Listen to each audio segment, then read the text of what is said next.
What's going on, guys, and welcome to Screen Time Continuum. My name is Keelan. I will be your host for this evening, and I am here with Nick. How are you doing? I'm good, man. How you doing? Happy Wednesday. Happy Wednesday. I can't complain myself. Can't complain. How about yourself, Dijon? How you doing over there, D Mustard? I'm behaving so far. So far. So far. I am behaving so far. That is all Yeah, right. That, I gotta check my back. I gotta make sure I'm not in trouble. make sure you're Real not. quick.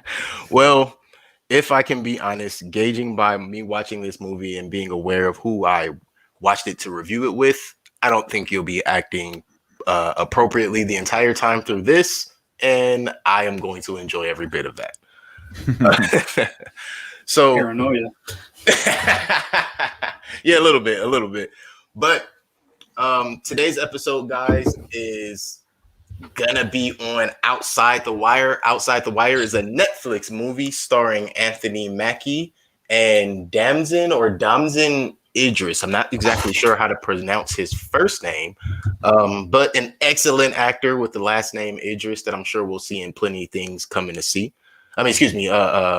future.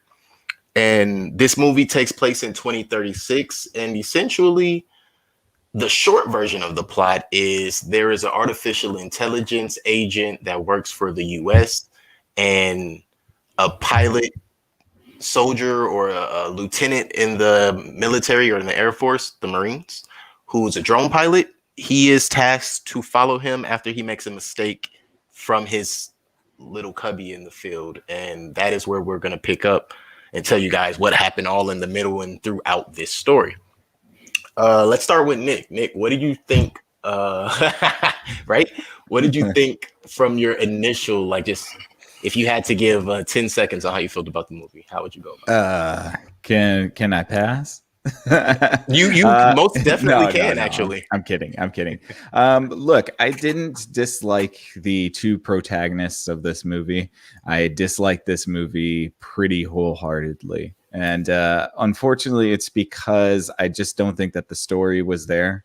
I like Anthony Mackie. I will say, as a positive for this movie, every scene which he was fighting in was awesome and phenomenal. And I think that I kind of wish that he was doing that type of fighting in Captain America. You know what I mean? Like, I do. Like, when I was watching him fighting, I was riveted. And it's because the choreography was good. He was really good as the, action person. But the story is just not that good, in my opinion. And I can get into it later. But yeah, that's just where I stand on it. I totally understand. Dijon, how about yourself? What do you think? What is your initial take on Outside the Wire? Get off camera real quick. Like, if I'm not on camera, I don't have to answer. I thought it was all right. I thought it was an okay movie for what it was worth. Only thing I can complain about is the ending and a bit of the story, but it was a good popcorn flick. I like that. I got the chance to enjoy Black Cat, put in some work. Black Cat? I'm just going to call him Black Cat for now. Oh, Black Cat. Black Cat. Yeah. I say Black Cat. I'm like, isn't that a Spider-Man character? he got that choreography for them fight scenes are great, because I think he was like, I'm producing this movie, so I'm going to put some work in it. That, right. I'm going to shine. So, a lot of Disney movie money or Disney ideas went into this Netflix movie. I think that's a great thing. I felt the same way about the fighting. I'm going to open with just that alone. I felt the exact same way about the fighting. The fighting was actually at one point so intense and so great. I was just kind of like, why did they just do 2 whole hours of this? I literally could have just went scene to scene of fighting, give me about 3 minutes of talking, and then somebody else jumps in, and it's like a Royal Rumble movie or so. That would have been awesome. So I'll open with that. I also agree with you, Dijon, that it was like a popcorn flick, something you can sit and enjoy on a Saturday afternoon. And if you happen to miss a couple of parts, you didn't really miss anything in the movie. And that's pretty much my take. I did like the movie. I am still on the fence about if it will get any more eyes from me on it.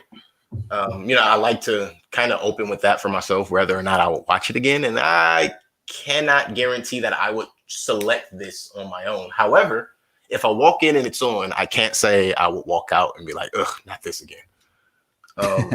It doesn't leave that taste in my mouth, but I totally understand how it is unlikable and likable at the same time.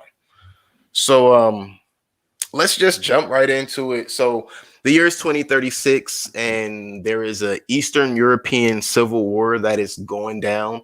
And the guy at the center of it, according to all of the intel that has been provided, is Viktor Koval. Viktor Koval is like, what is he? Was he a Russian terrorist? Euron Greyjoy? Definitely was Euron Greyjoy. So wait, just go to that straight.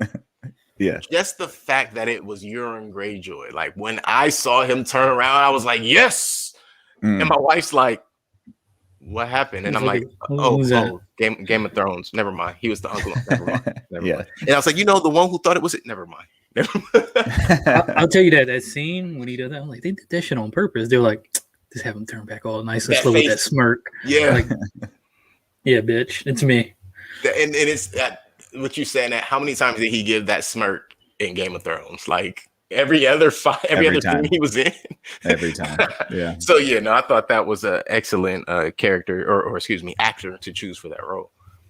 But if I'm being honest, there should have been way more Viktor Koval in this movie, but I understand why it wasn't. So we can just go through it, and then as we go, I'll explain where I saw the storyline, because it's really weird to say I was able to follow the storyline from the beginning to the end with Nick saying that there was no storyline essentially. My theory on that is this, because I know what you mean. I totally get what you mean. My theory is this. They wanted to make a point that they were afraid to make, so they made it the way they did.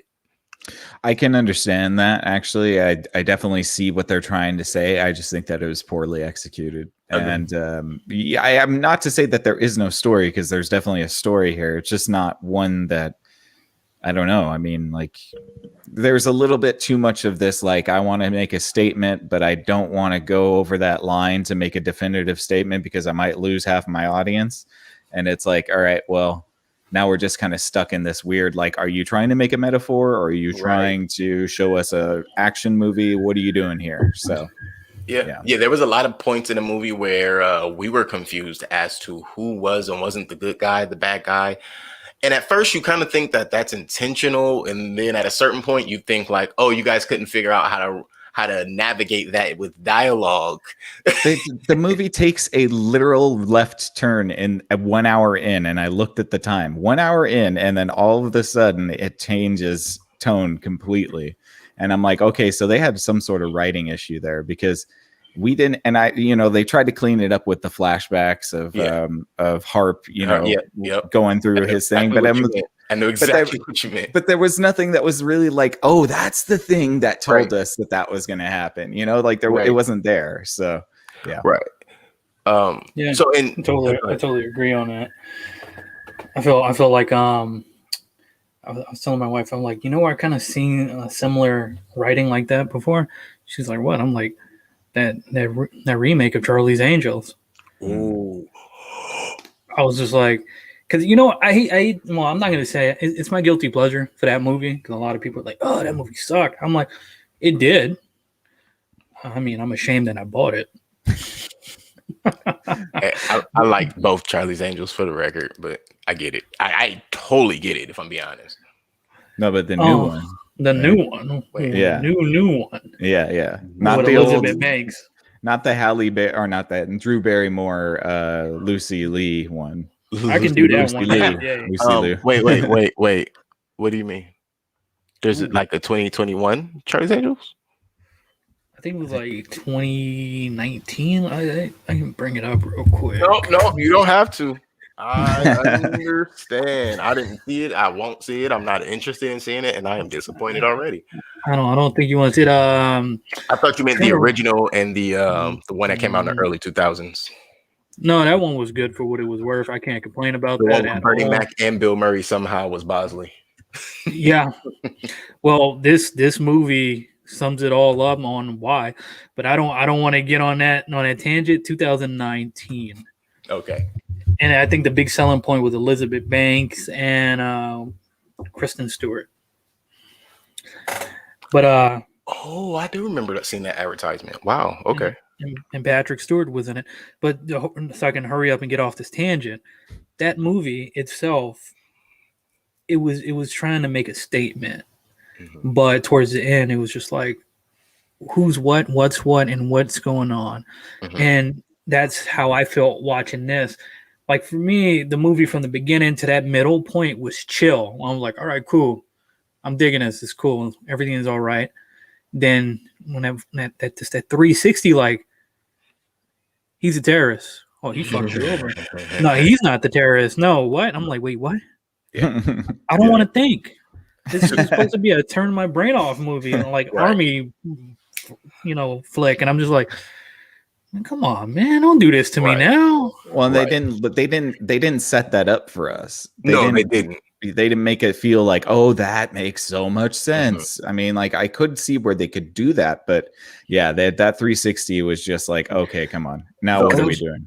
Now we have another hour of this. That's what I said to myself. The only way to make it make sense, in my opinion, is if you think of it as you start with a singular lens, and then at that turn point, the lens turns to a kaleidoscope.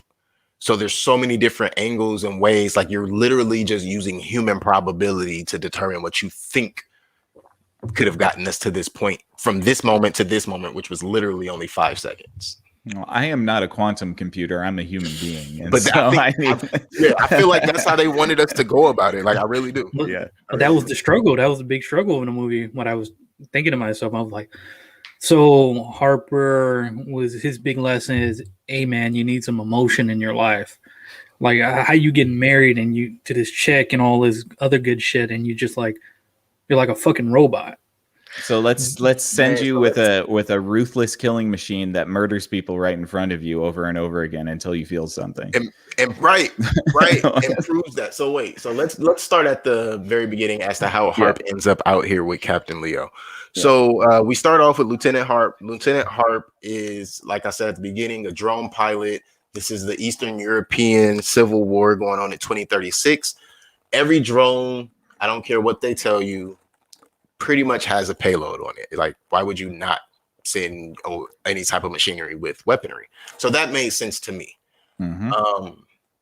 What did not make sense to me was the fact that, not the decision he made, I'll get to that in a moment.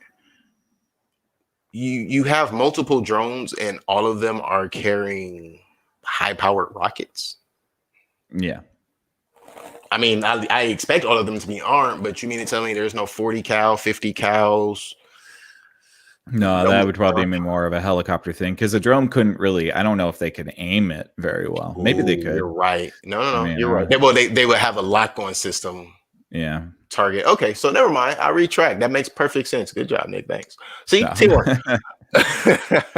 But essentially, I was just thinking about it from that. So Lieutenant Harp comes in. He is a drone pilot, and he sees that the battalion that they are watching over is in trouble. Now, what I did not understand from the beginning is these drone pilots, multiple drone pilots, it wasn't just him. Multiple drone pilots are watching this happen. They are watching these guys at war. They see the guys on top of the building and in the buildings, and no one is saying a word. It's like with the guys on the field wearing some type of reticles around their eyes to where they saw what they were highlighting. I don't know. Yeah, that's not the team I want to be on when I'm playing Call of Duty, man. Right. Yeah. No communication. But it's a ham-fisted way to illustrate the concept that Chair Force drone pilots don't know what war is like. Well, right, and so that's kind of the point. Right, and that was the point. And so what I thought was this: if you're gonna make that point, at least make it a more unreasonable situation. The situation you put this guy in was he saw a launcher coming out of an armored vehicle that no one else saw. When he got someone else to see it, which was his higher up in command, the higher up didn't pull the trigger or make any decision. He simply said, hold on. The people on the field who are actually in trouble, they don't know. He makes the decision to to take 2 American lives with the lives of the terrorists and let 38 people survive. Potentially, hypothetically. Hypothetically, because we don't know for sure that that's how that would turn out, right?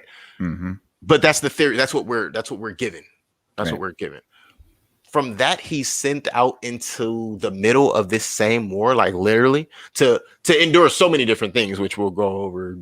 No, he would have been court-martialed, first of all. That's it.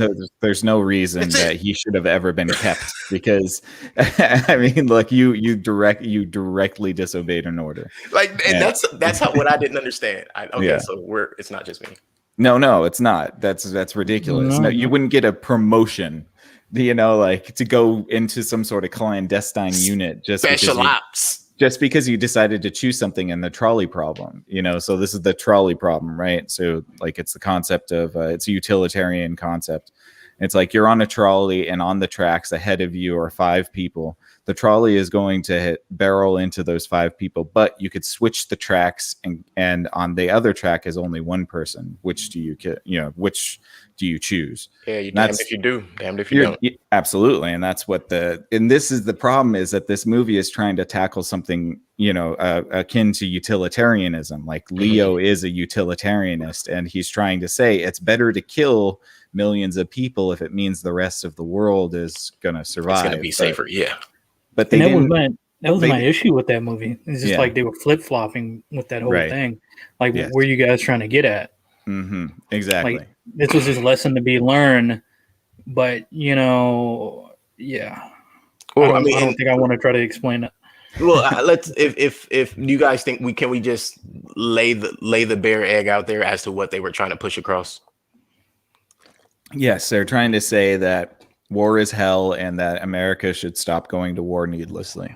That's it. If we call them that, what do they call us? That's the whole. Exactly. Mm-hmm. I felt like I was watching it wasn't on par with this movie, but it felt like it was trying to do that same tone that like Platoon was trying to do. Mm-hmm. Not as good. I see that. Well, like Vietnam. Yeah. So I see that. Mm-hmm. Wow. We don't have a William Dafoe, doing a Harlem Shake while getting shot. Right. It's funny you say that because I can actually see Platoon being 1000% inspiration for this, like without question. Yeah, definitely. They said, look, you just put it in 2036 and add an artificial intelligent 4th generation biotech robot, humanoid. And moving forward, there's no way in hell that the military would sacrifice that resource. By the way, too, like, no matter how much of this colonel, because that's not even a major. No matter how much this colonel dislikes it, right? It's interesting you guys say that because I noticed towards the end, Anthony Mackie's character, Captain Leo, at the end of it, he was like, "Tell him to shut the program down." Well, that's what he claims his intent was. Yeah. So I'm just like, so there's more of these things, and in the after credits, they actually show like others being built. So it's like this dude already know that. It's like there's more of them that they're gonna be secretly. There was an after credit scene. I watched. Well, I'm sorry, not an after credit scene, but as the credits were rolling, like in the art, you can see that more were being built in the art that was like with with the credits, like you see army of those things being made or something.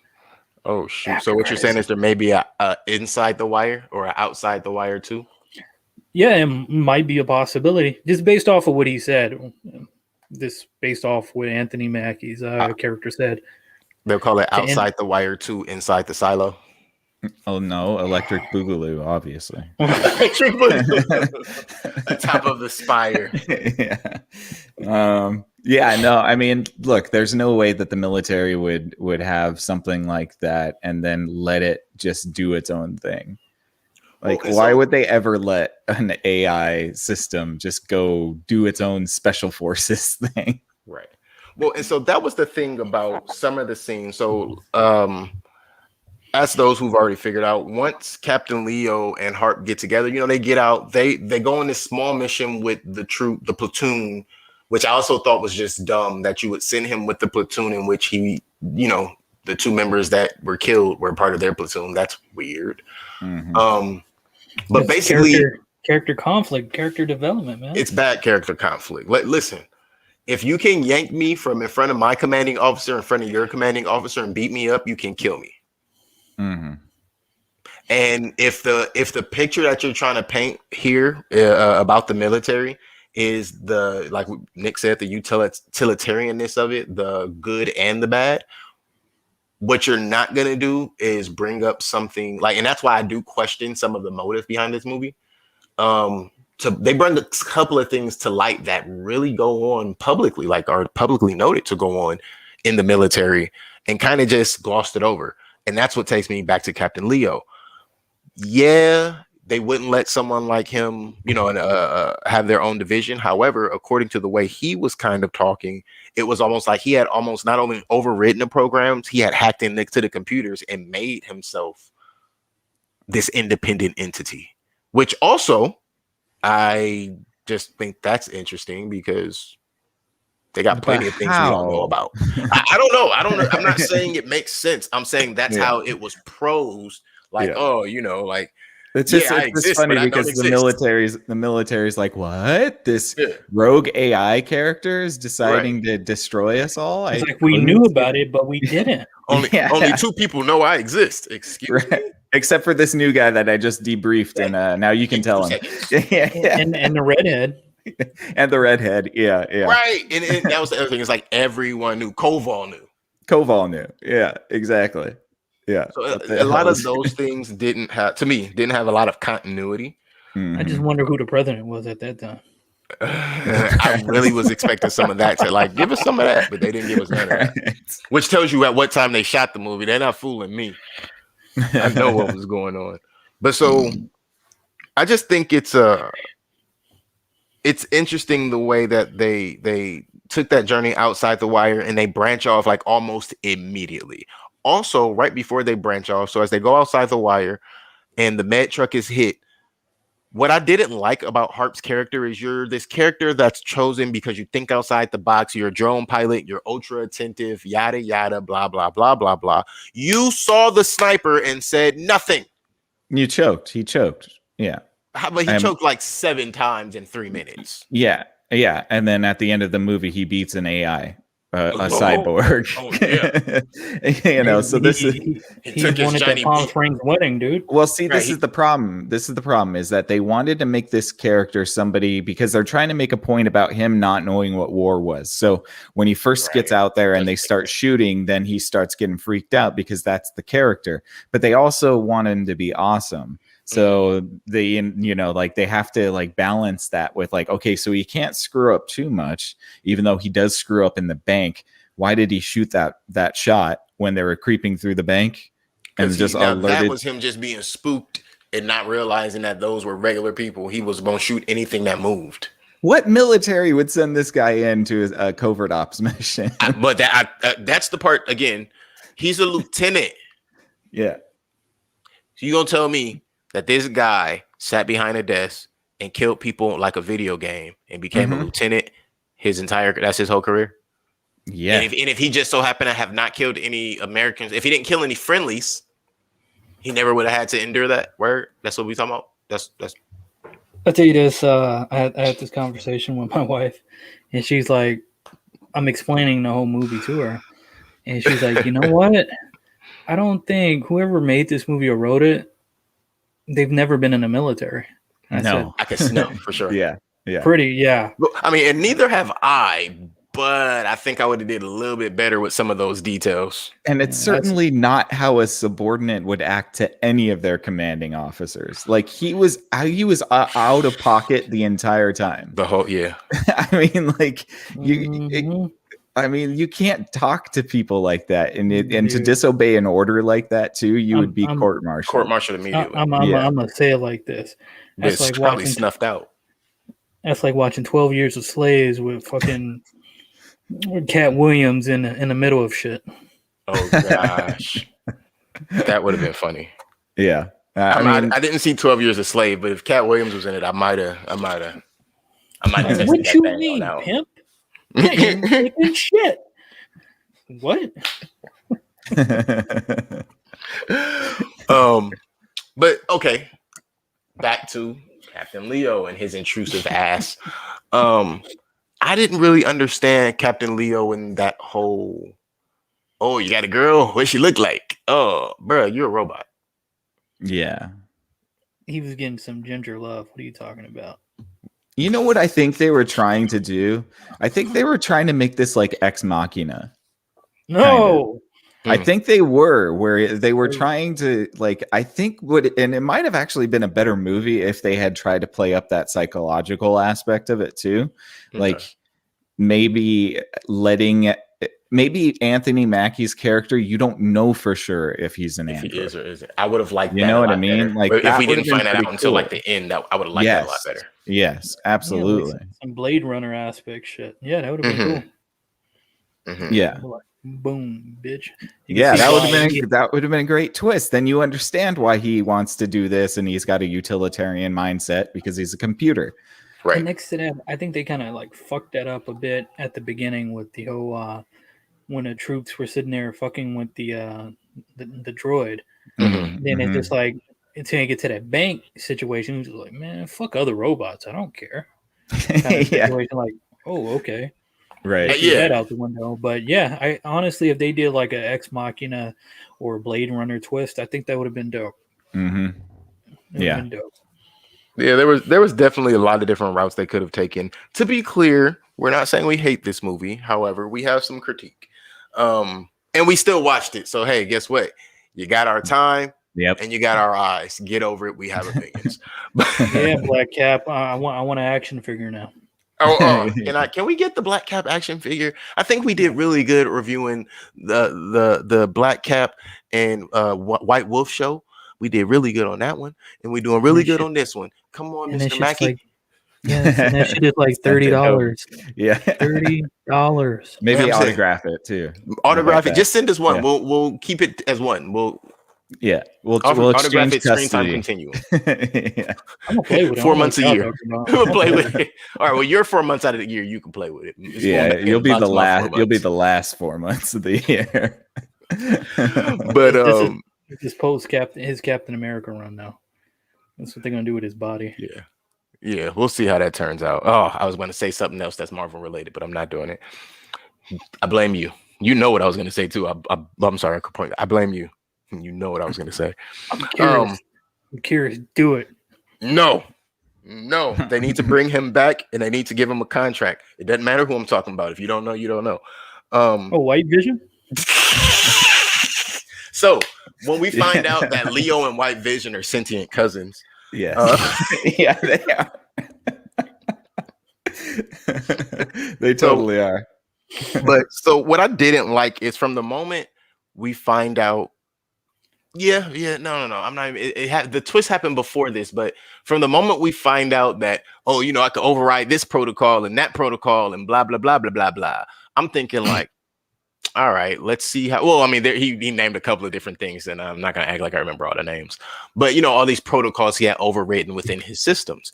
Well, at the end of everything, or somewhat leading towards the end, when Harp goes and tells the colonel and everybody about what he said, and this protocol here and this protocol, and by using these two things, I can do this and this and this. They just stared at each other like, oh, those are all the protocols we instilled in him to make sure that we can kill whoever we wanted. Mm-hmm. And it's like, oh, so RoboCop literally just lost his programming. That's what happened here. Yeah, because of something called like the order of command paradox. He made up on the spot because Harp took out his tracking system that proved. I figured that was a failsafe. Well, whatever. Yeah, because he did that, it proved to the AI that he was not worthy of taking command of or from. So like he did something that would make him untrustworthy to be taking commands from, which I don't understand why that would be in the system at all. Right. Maybe it makes sense if you got like a tyrant that's trying to use these machines to murder a whole bunch of people that are innocent. But to tell you the truth, that was just kind of shitty writing on their behalf. Because I'm like, bro, anybody could have did that. Yeah. Exactly. Well, according to Leo, anybody couldn't have. It would have had to be someone who was giving the directive to report anything that he does wrong, and that's where that part I got. Like, you know, he's the person who's in charge. Which also was stupid. Hold on, let's back up. How was it? Yeah, because I forgot about this part. How is it that Harp had all the power, but nobody briefed him on that? Yeah, nobody told him the off switch. I mean, the killer robot. Right, the colonel was like, "Oh, if you're going to Captain Leo, you must have really fucked up." Ain't you his boss? How many people have they sent to Captain Leo who probably got them killed? A lot. Throw your hands in the air, because that's what I took from that statement as well. And so there was just a lot of those kind of things. I think if there were less confusing things as far as keeping up with the story, this movie probably would have gotten one of our highest ratings, in my opinion. If there was more continuity in the storyline, this could have gotten one of our highest ratings based on the action alone, and just keep us interested in what the hell, you know, you're trying to get across. Like, we get the point, but keep us interested in it. I'll tell you this. If it was a TV show, yeah, I think it could have been executed much better than a movie. I was thinking a video game. This is a better video game in my mind. To be honest, I think that all of this story could have been told in cutscene. Let me say, PlayStation exclusive or Xbox exclusive? I mean, it depends on whatever they want. PC only. PC only. That's Xbox exclusive. Yeah, that's definitely Xbox exclusive. You got to get the unlimited Game Pass or whatever they call it. So yeah, once all that goes down though, and Harp sees him going off the rails. So here's what I also don't understand. You choose Harp because Harp thinks outside the box, and he would notice if something's off, specifically with a computer, because he's a drone pilot. By the time Harp figures all this out, what do you guys think of the notion that what if Harp literally like just could have just said stop and it worked? But he didn't try? I don't know. He did. He tried. He did. Yeah, he did in a car. Yeah, in the car. He tried. After the bomb. After he said, "Oh, you're right." He said, "Then why don't you just stop?" And he said, "Why don't you call it in?" Yeah. Okay, I remember. Now a twist would have been if Harp just let him shoot off them nukes and just been like, you know what? You're right. Because let's murder a whole bunch of people. You picked me because of my way of thinking. Yeah. And that would have been the like boom to the whole fucking comment. I mean, that line that was always made. You think outside of the box. So you just think outside the bun. You think out of it, and it's just like, yeah, you're right. The numbers to save what? Just like what he did at the beginning with the 38-2 thing, and it was just like, yeah, I would have been like, oh shit. That's how you would be. Like. That's how that would have happened. Yeah, yeah. Just like stuff. Whatever just broke in the back of my. Sorry about that. No, you're good. Worries, no worries at all. That's the cost of doing it live. We find out that there's life going on around you. Right. Well, I tell you this, that was a ghost. That was nothing. It's a ghost. Something just happened. Everybody's in a room and something just happened. So some AI shit. I'm on the target list. Just hope that's not Captain Leo, because we are definitely dragging his ass through the mud tonight. So Anthony, we sorry. Oh, hey, no, Anthony, we're not sorry. It's not your fault. You were doing a job. You did a great job. It's the shit around you. That's the problem. Yeah, pretty much. Damson is not the shit around you, for the record. Here's another question I have. The hostages in the bank. Where the fuck did so many hostages come? How did he get like half the hostages out? There were no soldiers. And all of a sudden, the soldiers and more hostages exit the bank. Excuse me? And where were you hiding these giant 22 robots? They looked alike. I hate to be that person, but like pink dress, blonde haired chick. I'm like, what? Looked like the exact same chick. Casual Friday. Then what got me? I was like, there's innocent casualty here, and I'm like, where the fuck are the people in this city at? Like, I don't know. Yeah, right. There's nobody there. It's just an empty city with the people in a bank. Yeah, working at a fucking bank. I'm like, and whoa, okay. Honestly, the only reason he shot off that shot is so that they couldn't get the stealth on the bad guys. And so you could have that scene where a whole bunch of hostages get shot in the head. Yeah. Like, there was no reason. Why would you bring somebody that's going to fire off a shot and give away your position? Hey, listen, this is how I saw that whole, like, their whole dynamic was basically, and this is why I think he kept calling him rookie. Like you said a moment ago, it was to make us feel like he's never had any field experience. And he hasn't. That's why he shouldn't be doing this. Right. And that was my question. So he hasn't had any field experience. Instead of, and I asked this like 3 times in the movie, so we're not going to court martial him still? Can we court martial him now? Is he getting locked up? Anybody coming for him? No? Okay. No, he's a hero. He saved the world. He saved the world. But no, he didn't save the world. He just saved America. That's right. Isn't that the That's world? it. And no, because America is now going to murder everybody else in the world because that's what America does. Oh, yeah. They're going to, listen, I can guarantee you in the second part, they're not only going to blame Russia and say Russia tried to attack us, and that's why we had to do what we did. They're not going to blame Viktor Koval. They're going to blame the KGB. Dude, part 2 is going to take place in China. Part 2 is going to take place in Yes. Not Korea? That's part 3. Oh, that's part. Oh, yeah. Look, we are ahead. I thought part 3 would be Antarctica, and we could wrap this shit up. We'll just rename it from Outside the Wire to Colonizing the Globe. How about that? In your video game, it reminds me of Homefront and Freedom Fighters. There we go. There you go. Yeah. Look at this little think tank we got going in here, man. Hey, we need to get paid. I know, right? Hey, listen, we just keep going. They gonna see the value. They're gonna see the value. So here's the deal. Once everything is set, and Leo has now told, and this is what I don't get this. Harp gets away. Harp comes back. And Harp, this is before he even realizes Leo, like he knows Leo's off the rocker, but he's calling in for help and he does all of this. He saves all of these people and he gets his moxie up and then he runs back out and he just starts shooting people, right? He's John Wick now. Like amazing precision. Yeah. How did he find Leo? I don't remember that. So Leo I do actually. Look, so this is how they explained it, guys. So he's walking into that facility. I guess it's called the perimeter, right?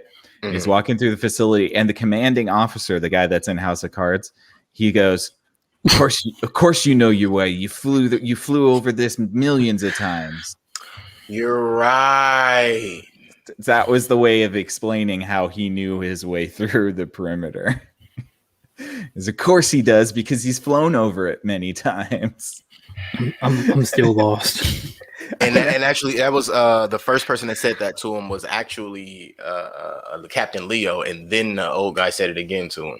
Mm-hmm. Wow, you're right. So I was trying to figure out when did him and Leo link back up, and then he realized how Leo has gone off the rocker, and then he gets away because Leo has the codes. Mm-hmm. And he just reminded me of how that whole field trip, or not field trip, well, basically that whole field trip, they're riding together, and then he starts talking to him, and he said something to him, then he knocks him out. Oh yeah, he says, "I'm saving your life." Yeah, I just saved your fucking life. Pistol whips you. And now, shout outs to the exchange between Euron Greyjoy and Anthony Mackie. That was probably the best fight. Awesome. That was probably the best scene in the entire movie, if I'm being honest. Dialogue wise, and then the fight scene too. You know what that whole smiling was? He was like, "Hey Anthony, you gonna get me in to play Sabretooth in the MCU, right?" Yeah. Yo, he looks like Sabretooth. He looks just like Sabretooth. I really thought that was what's his name, Liev Schreiber. I really thought that was him for a second. I was like, is that like a younged down Liev Schreiber? No. They CG'd his face. CG'd his face. Why was Euron Greyjoy not wearing stars on his uniform? He was wearing like Hot Topic like studs. Hey, that's the formal wear for 2036. They say that's the upgrade that Russia gonna have. So that's a downgrade. You don't get stars as a general. You get Hot Topic belt studs. Like, we got Hot Topic here. Let's go. Yeah. We can buy fucking Funko Pops now. Funko. Okay, so Harp wakes up in the camp, right? They kidnap him. He convinces them that Leo is a bad guy, which doesn't make sense, like, because he's not a bad guy to them. No, he's doing what they want. But he gets away. Right. He walks home. Yes. Many unknown miles back to the base. This is one of those Game of Thrones moments where it's like, oh, I'm just going to walk back to the wall. Boy, yeah. Take this and run to the wall. Oh, he going to run the whole way? Yeah, the whole way? Really? Days? He's going to be running for days? Right. I think the only movie I've ever seen in my entire life that made running long distance make sense, and even then it didn't really make full sense because the stamina was crazy, was Maleficent. Forrest Gump. Yeah. No. Forrest Gump didn't make sense. Forrest Gump didn't make sense. Knock it off, both of you. He took breaks, man. Hey, he inspired the robots, you guys. Come on. That's a direct reference to, and he inspired the robot. They were called Gumps. But they were definitely called Gumps. Yes, they were. That was a direct reference to Forrest Gump. That was definitely a direct reference. I was just waiting for him to say on your left. But for the record, Forrest Gump on your left. For the record, Forrest Gump is not the example because those fucking orthopedics he ran in, you would never run that many miles in those. And some Nike Cortezes. Yeah. Okay, you know what? I changed my statement. He might have ran some miles in some Nike Cortez. You can ask those are like running on pillows. Man, listen. Look, you could stand anyway in some Nike Cortez, walk all day, and your feet move like this. When you wear Nike Cortez, they go side to side. Yeah. But no, it was in Maleficent. In Maleficent, one of the guys had to run from the moors back to the castle, and he runs, and then he bends over, takes a 2-second break, then he leans up and he starts running again, and he bends over, takes a 2-second break, then he leans up and he starts running again. His homie was enchanted, dude. But it was like at least they were showing like, yeah, he's getting tired. Like he's got no stamina. Oh man, but so Harp walks all the way back home, and this is where he tells the story to the higher ups about Leo, and the search for Leo begins. Now, I actually like how Harp used his contacts to find Leo. Yeah, like using the other drone pilot. Yeah, his friend. Yeah, that was pretty clever. Although I don't think that she would be able to do that because she's got a commanding officer too. Not legally, but there were so many things that legally couldn't be done. I think we could just let it go because if we're being honest, that probably was the closest thing to legal that happened, and in line of all the illegal things that they just let pass. You know what? This movie made me want a Splinter Cell movie. Couldn't they have just let Tom Clancy do this? That would have been good. Yeah. What's he got, like an Amazon thing going on now with what's that dude from the Quiet Place that directed that and written that? John Krasinski. Yeah. I think he does because they have Without Remorse, and then Jack Ryan is on there too. Yeah. I think it's Jack Ryan, right? Jack Ryan is a TV show, and then a series, and then there's a Tom Clancy movie as well. Wow. Okay. Yeah. Which was Jack Ryan too. With there's a Jack Ryan movie. Chris. It was with Chris Pine. Then after that shit tanked, then that's when they did the one with I keep forgetting his name. They did a Tom Cruise one. Jack Reacher. No, Jack Reacher was Tom Clancy, right? See? No, that was a wasn't true Tom story. Clancy? No, that was something different. That was like a true story thing. Shit. I thought that was Tom Clancy. Cruise just exploited. Fuck it. I mean, hey, he was the last samurai. What else are they gonna tell him he can't be? Well, they can tell him a lot because he's crazy. That's all he's gonna doing. Listen. He's doing those movies. I mean, not those. What is those? Them fucking Mission Impossible movies, beating people with masks and shit. And he's 60 years old. And tiny. And very small. Yeah. Bless him. He's a classic action hero. So you get your Top Gun too, and the next thing you know, we're getting a sequel to fucking Risky Business. Oh God. Dirty Dancing, you said. I'll take it. But risky, you know what?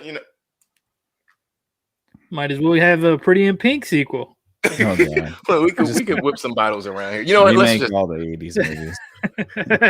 Remake all the confetti. They're coming back eventually. Oh, yeah. Unfortunately, I see it too.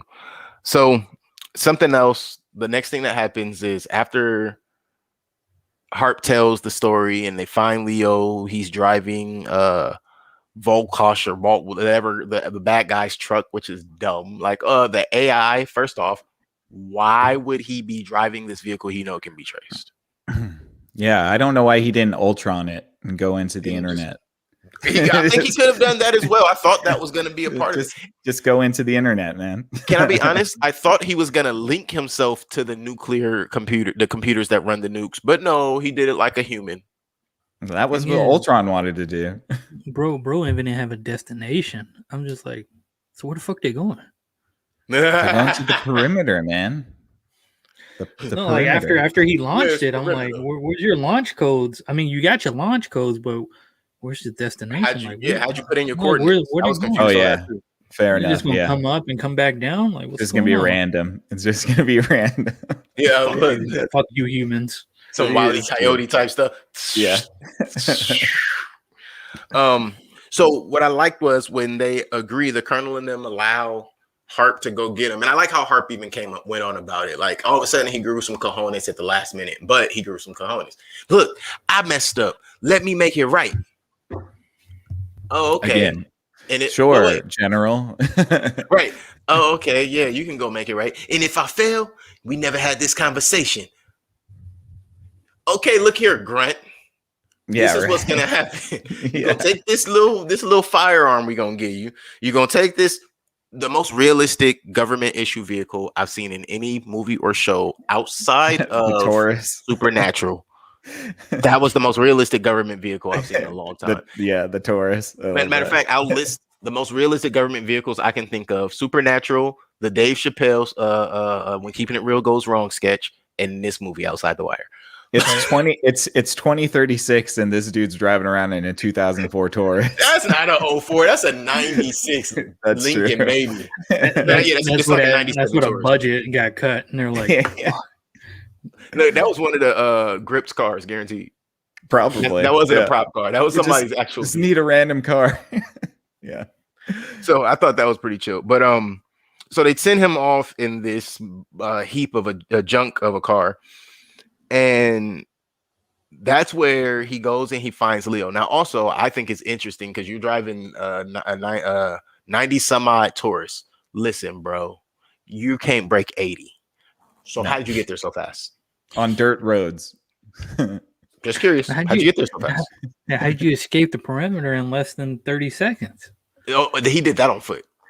They do that wheels. He was very he drove away after a while. Yeah. Right. So yeah, I feel again, there was a lot of those moments where, and I think we all agree on that by now, there was just a lot of moments that made you like, I was with you until. Mm-hmm. I was with you until. Now another for me with you until moment came when Harp and Leo are having their discussion.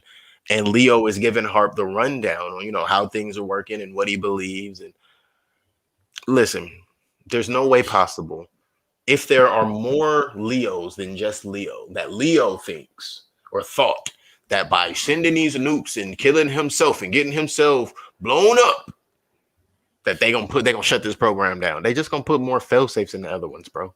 Yeah, big time. And why didn't you kill Harp? Unless the other Leos are sleeper agents. Maybe.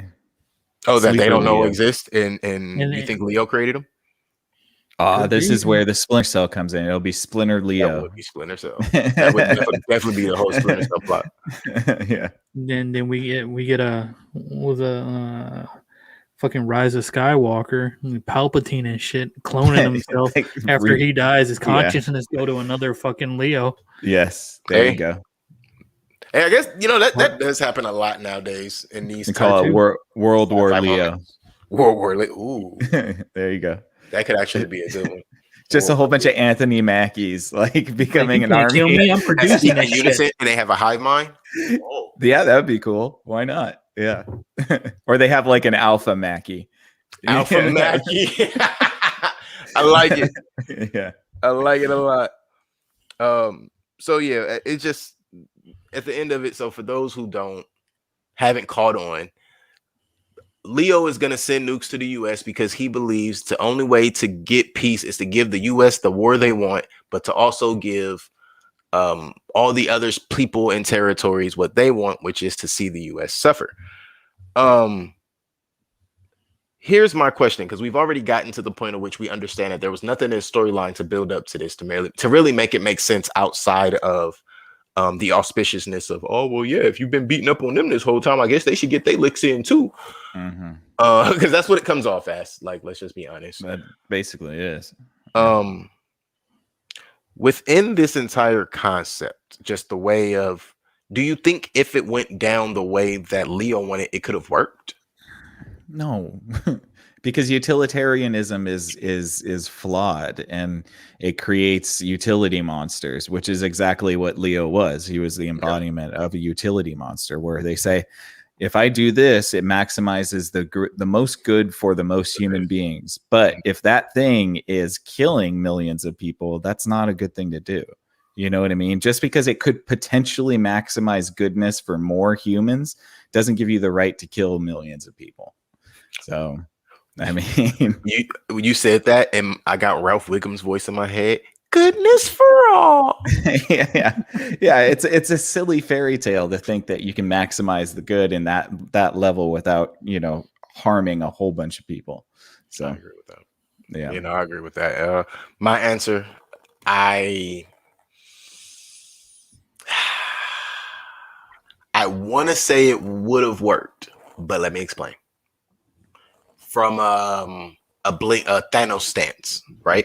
Mm-hmm. It would have worked for the moment. In the shock of it all, it would have seemed perfect. In the shock of it all. But once normalcy kicks back in, then everything's ruined. We also have something called mutually assured destruction. So please believe we would find out where that nuke was coming from and then send 10 to them. I agree with that. So all of those people that were living in that area would be dead. People, you mean that continent? I mean, the entire country would be most collapsed. of Eastern Europe. Yeah. So I mean, that doesn't maximize any good. It just creates more. Right. More all those mountains become flatland. Pretty much. We'd be sitting in vaults and shit, Fallout style. Yeah, exactly. Fucking world would be rotten from there. Rocking all day, shooting our shows like this. Yeah. This time. On screen time continuum. Yeah, only 30 more years till we can go outside. 30 more years. Look, by then I'll turn into a redhead with an accent.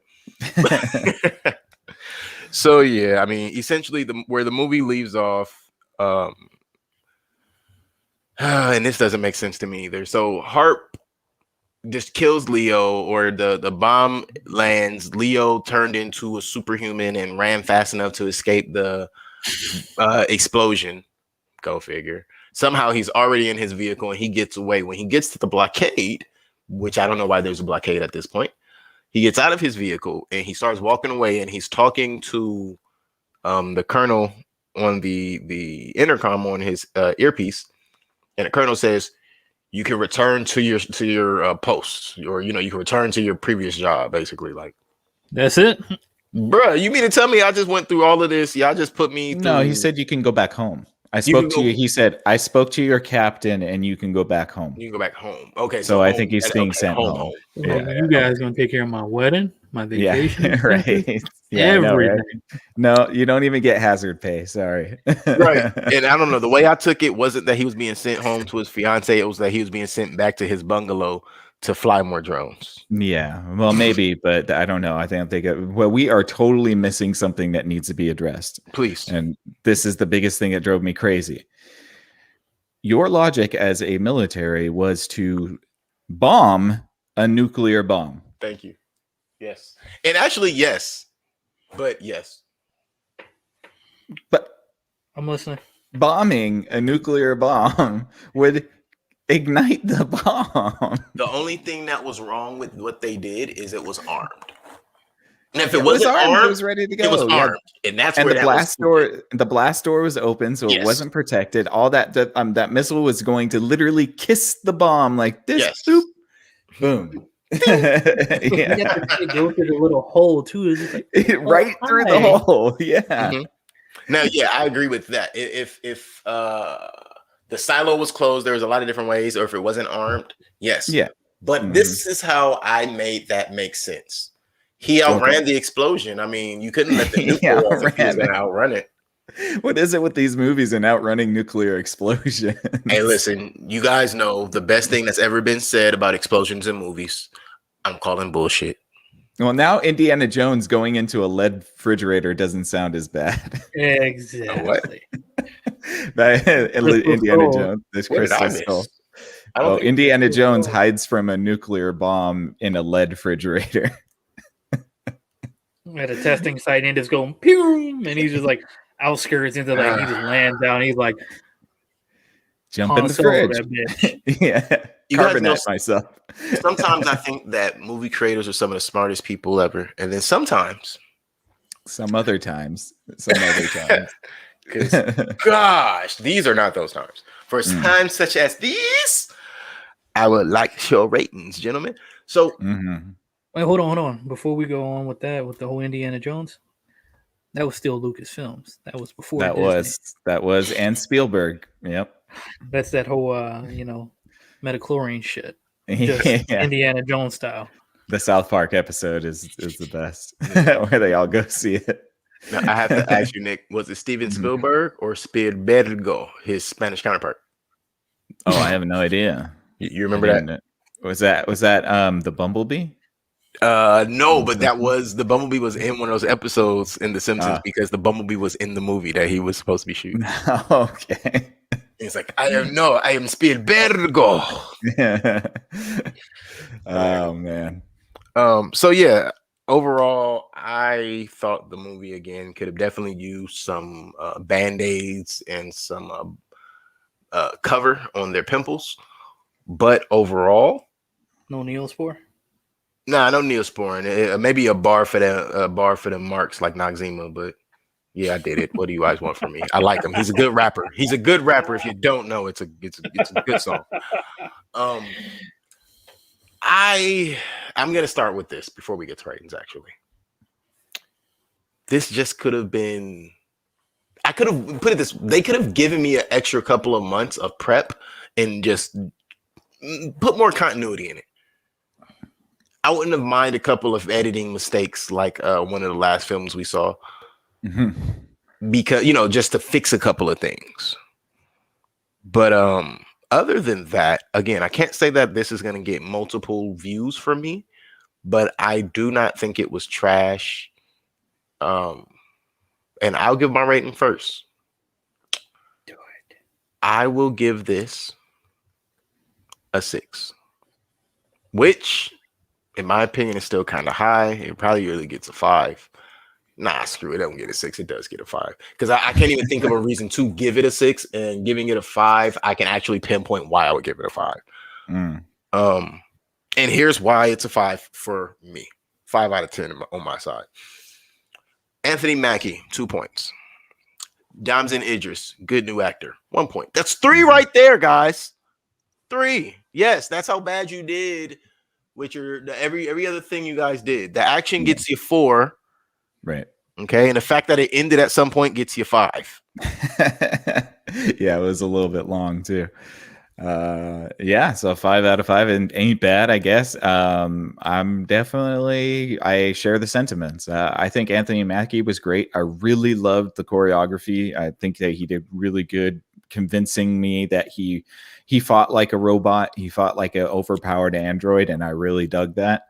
The Mr. Idris, I forget his first name, was good, but he didn't have anything to work with. His lines were flat. The screenplay was just not good. I could tell there was a good actor in there, but the dialogue was awful. And they were both trying their hardest. But for me, this gets a 4. Yeah. I understand.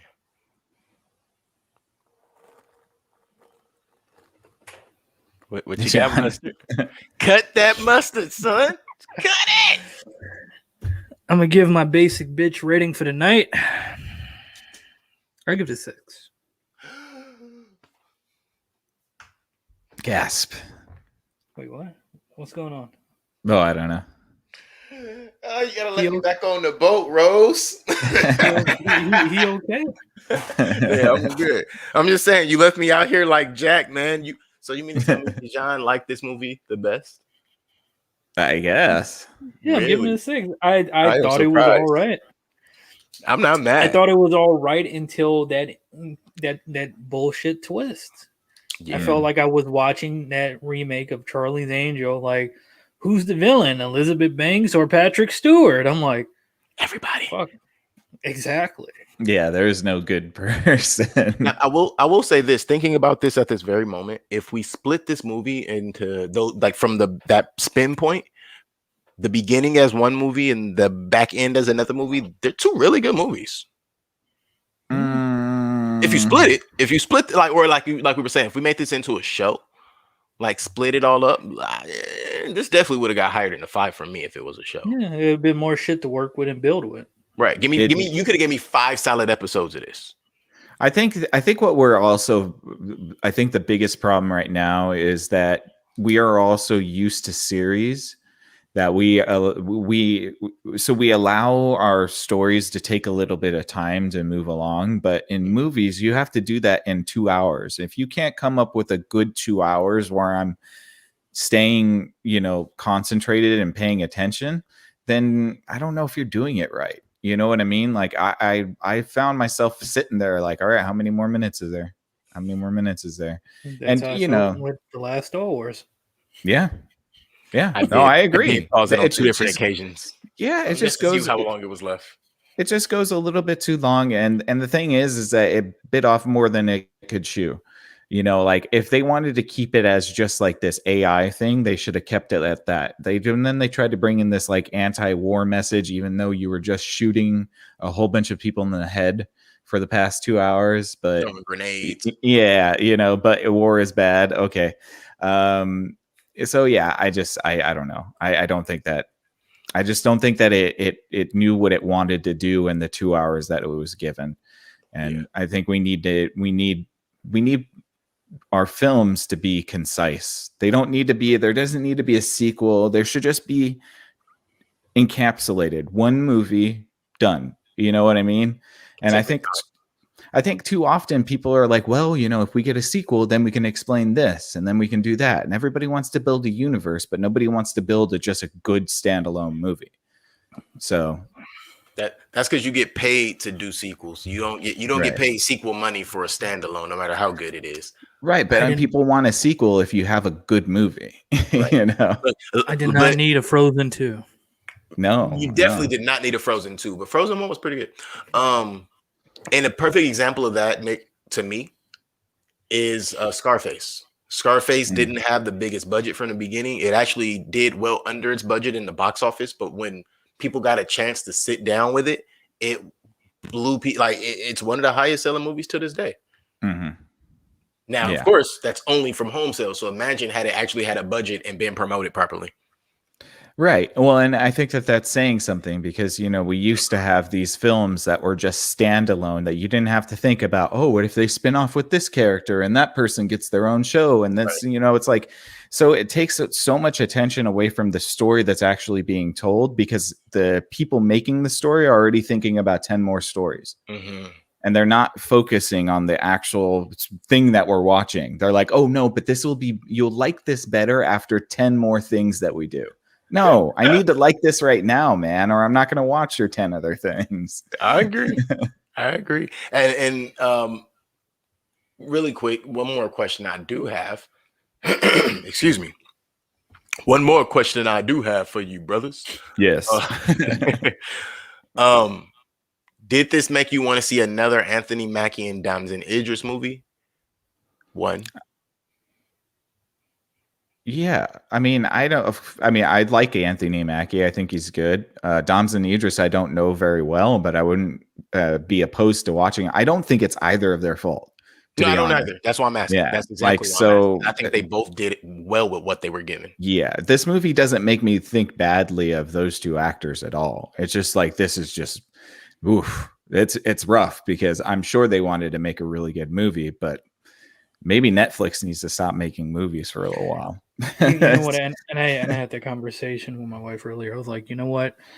This movie wasn't too bad. It's a decent popcorn flick, but I'm like, the more and more I'm watching shit on Netflix, especially when Netflix is like trying to hoard himself out so much, like, hey man, you come do some shit over here with us, we'll fund you to do it. And I just feel like, dude, I strongly feel like Netflix has become the straight to DVD streaming service for me now.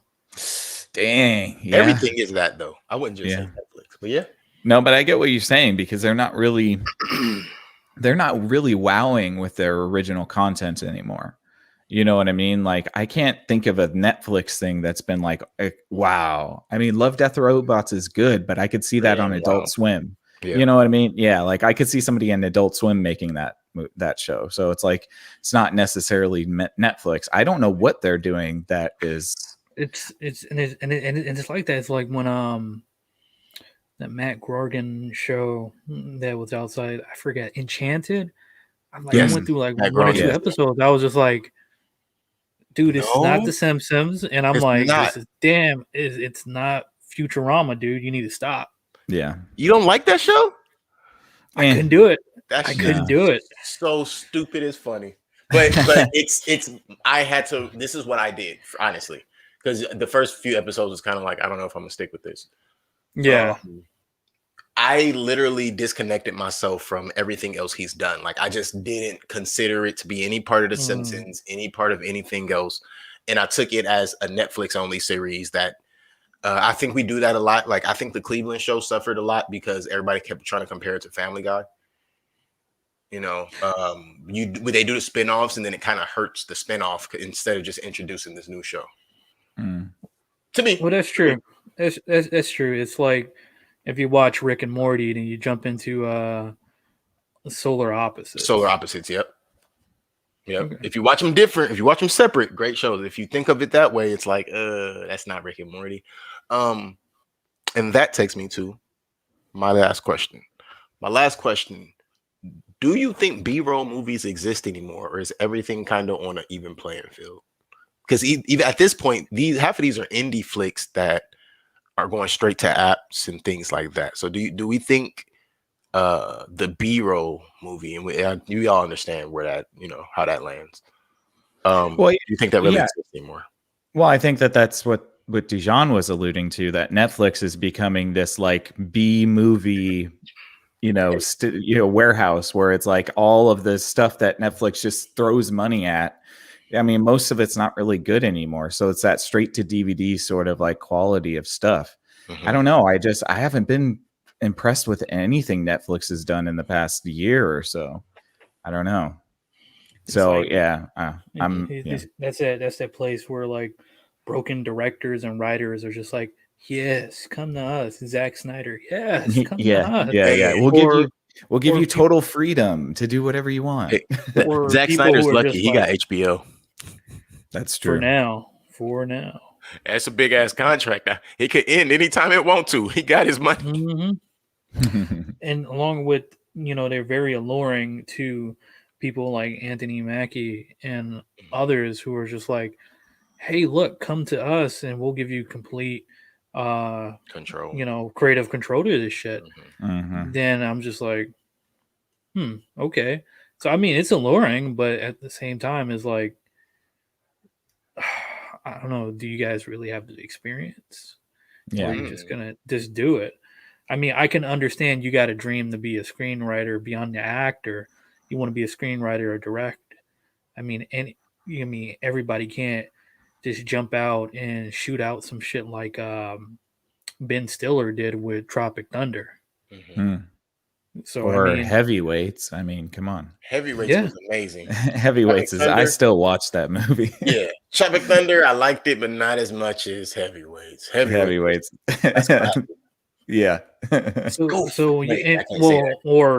Or what's his name? Or John Favreau with fucking the Iron Man movies. Mm-hmm. Right.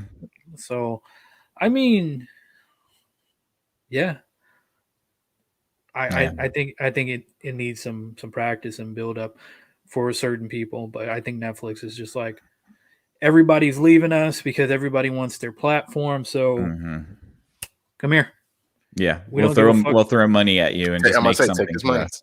Yeah, that's right. Take this, and also, I was going to say, then the shows that are worthwhile, they get canceled on Netflix. Yep.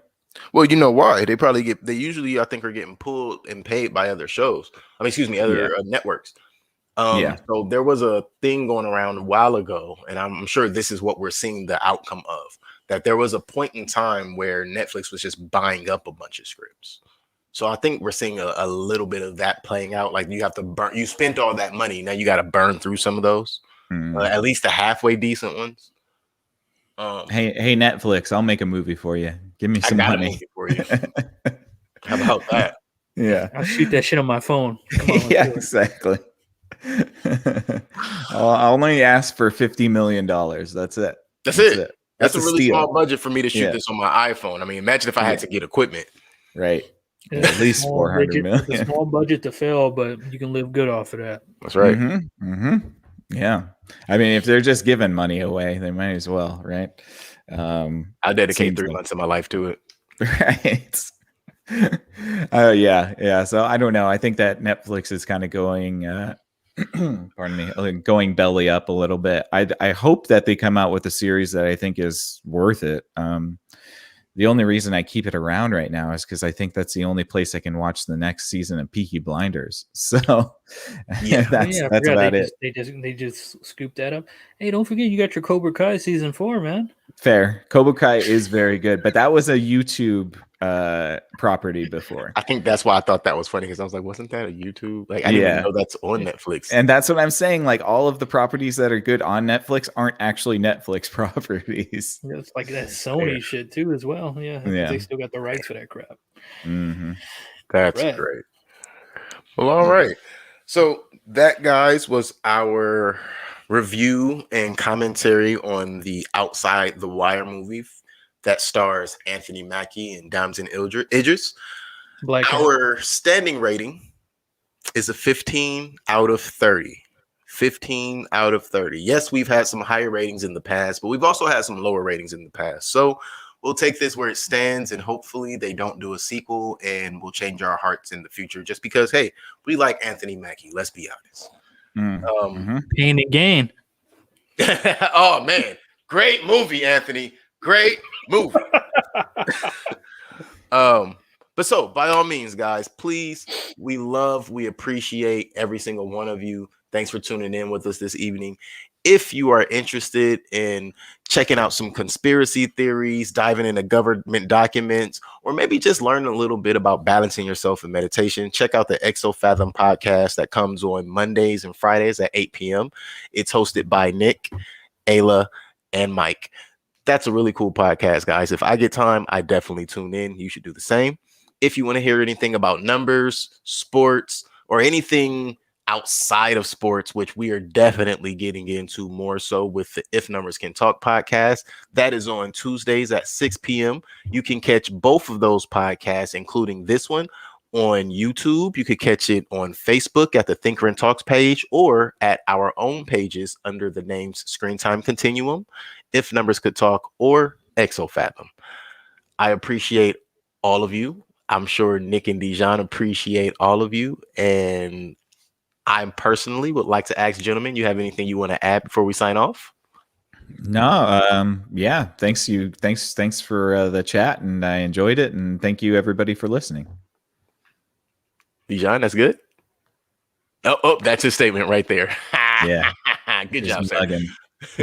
All right, guys. Well, we definitely appreciate you all. Take care of yourself. Take care of those that love you. Have a good night. Bye.